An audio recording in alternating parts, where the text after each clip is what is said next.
हरनीत कौर जी, राधे राधे। राधे राधे महाराज जी।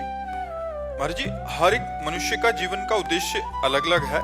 हमें कैसे मालूम होगा, भगवान से जवाब कैसे प्राप्त होता है महाराज जी? हर मनुष्य का एक ही उद्देश्य है, भगवान की प्राप्ति करना। वो जो अलग अलग उद्देश्य बनाए हुए व्यर्थ के उद्देश्य है। साधन धाम मोक्ष कर द्वारा, पाए न जे परलोक संभारा।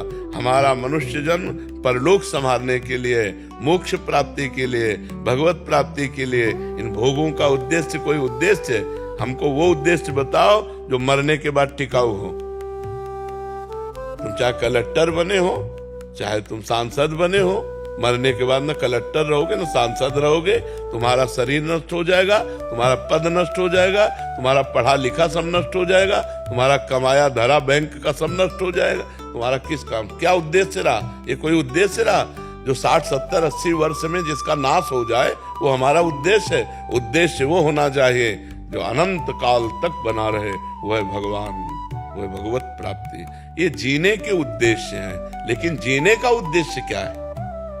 जितने उद्देश्य हैं ये जीने के उद्देश्य हैं। रुपया कमाना, पद प्रतिष्ठा, ये सब जीने के उद्देश्य। लेकिन जीवन जीते किसके लिए है?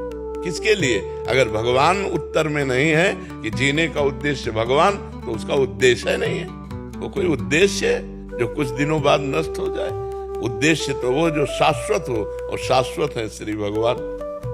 समझ पा रहे हो? सबका उद्देश्य शाश्वत होना चाहिए। तो यहाँ शाश्वत तो कुछ है नहीं, यहाँ तो सब विनाशी है।